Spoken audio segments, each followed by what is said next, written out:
بخیر هاتن کانال نوبهار زاروکا فرهنگ کردی ترکی beşe yekem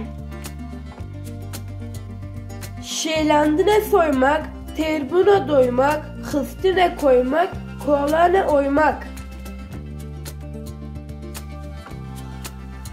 Deye ana, mreyka ayna, vateye mana, hıneye kına.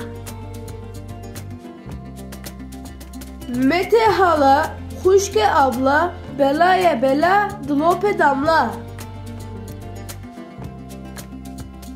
Hevşe avlu, havliye havlu, muşiye muşlu, bikaşe yokuşlu.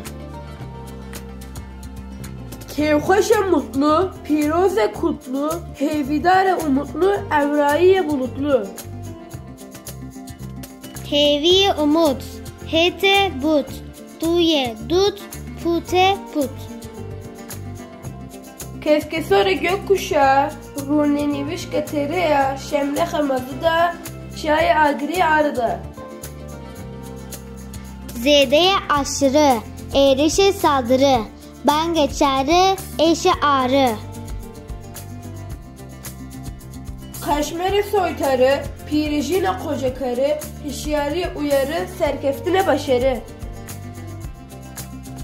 Derveye dışarı, garı sedarı, zere sarı, zipizlere sapsarı. Akılsızlık salak, fatreşke talak, guhe kulak, şile ıslak. Merge otlak, karike oğlak, çepaya solak, şirike ortak. اره هوانا ویدیوی عمل نور خلاص بود حتی ویدیو کردن عملش خدا به